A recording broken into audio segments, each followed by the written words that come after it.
Et bonjour tout le monde. Alors cette semaine, quasi fin des moissons.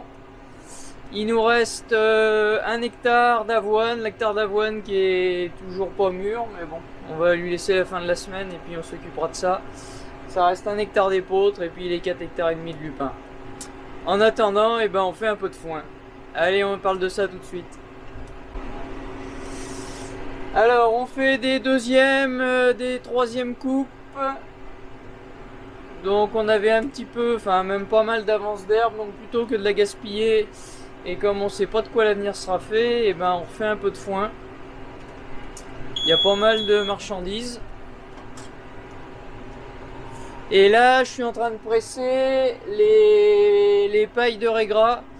Donc c'est du régras que j'ai moissonné pour récupérer la semence. Donc ça n'a pas quelque chose qui a une grande valeur. Ça vaut à peu près de la paille, je pense. Mais pour nourrir des vaches en période de sécheresse, des vaches sans veau, ça suffira largement. Et on va y regarder ça.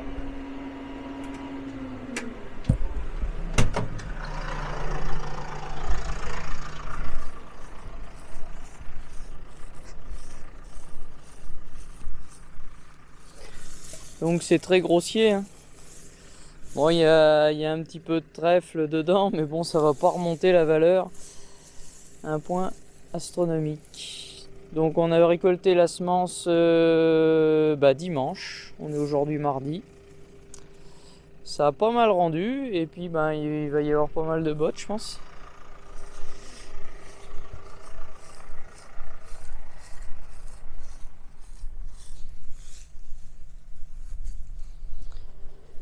Donc voilà notre petite presse, c'est une John Deere, une 623.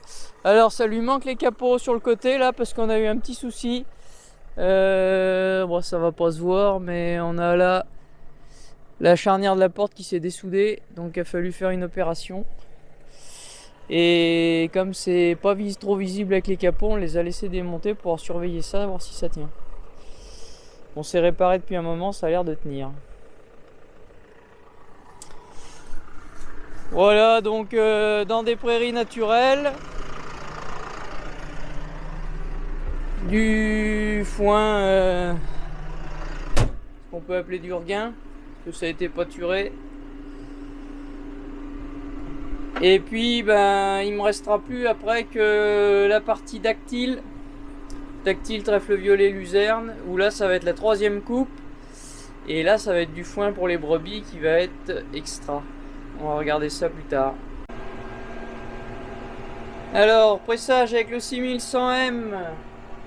Donc ça fait déjà un petit moment qu'on l'a. Il a 130... ça va se voir, 132 heures. Pour l'instant on en est assez satisfait. Bon, on verra quand il sera fini de payer qu'il aura 5000 heures.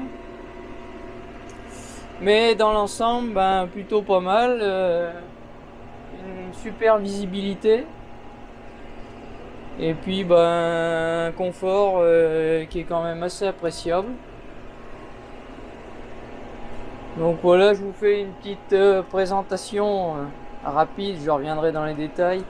Donc il est équipé d'un chargeur 623R John Deere.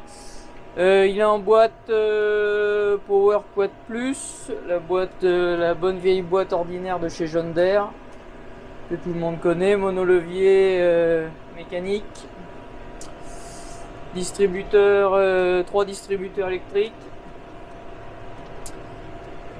Vous avez la commande du crochet ramasseur. Et puis voilà, tracteur assez basique, mais c'est ce qu'on voulait. Et puis vous avez le tableau, l'ordinateur entre guillemets de bord, là où il y a tous les affichages. Et on peut régler quelques paramètres. Et puis compteur et ces choses-là. Voilà un peu pour la vue en cabine. Bon, je vous referai une vidéo sur le tracteur, une spéciale tracteur. Et je vous ferai un peu le tour extérieur. Tout vous montrer. Et puis ben, je répondrai à la principale question qui est pourquoi un tracteur de 100 chevaux à la place d'un tracteur de 125. C'est la grande question que j'ai eue. Je vous expliquerai pourquoi plus tard. Bon, en attendant, eh ben, on va finir de presser ce foin.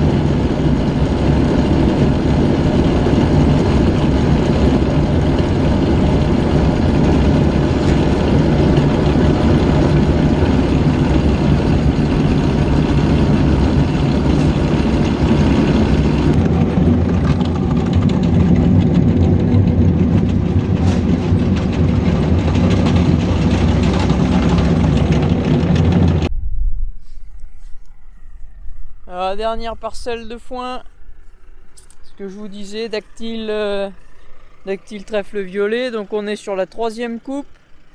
On a fait 2 coupes d'ensilage. Donc je sais pas si vous vous rappelez dans la vidéo ensilage, la première coupe qui était franchement moche. On a fait une très bonne 2e coupe. Et là on va faire une 3e coupe, donc qui va pas être énorme en volume, mais qui va être vraiment top en qualité. Alors dactyle, évidemment, il n'y a que de la feuille, donc là il y a de la luzerne un petit peu, du trèfle violet, donc on est vraiment bien, un foin qui est très sec. On n'a pas perdu trop de feuilles de trèfle, donc on est vraiment bien. Là ça va faire du foin pour les brebis, vraiment top.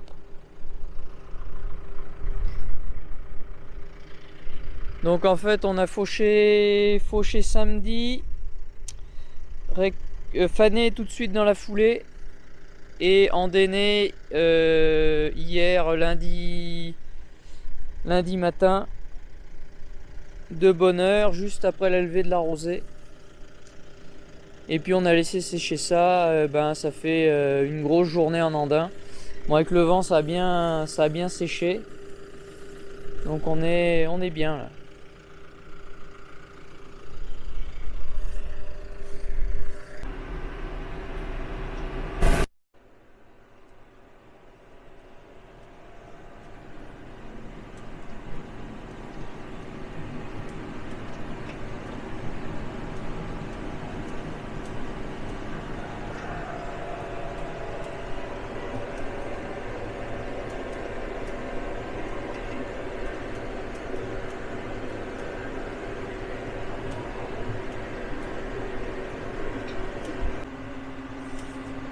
Et voilà, fin de chantier, donc 27 bottes de dactyle. Pour une 3e coupe après le 14 juillet, c'est quand même pas mal. Et puis encore 60 et des bottes de fête de qualité différente, donc triées, rentrées, et puis destination soit les vaches s'il y a besoin, soit les brebis pour l'hiver. Voilà, c'est tout pour cette semaine. Donc à suivre, on va essayer d'épandre un peu de fumier, peut-être essayer de finir les moissons quand même. Et puis voilà. Bon, sur ce, je vous souhaite une bonne semaine et puis je vous dis à bientôt pour une nouvelle vidéo. Allez, salut!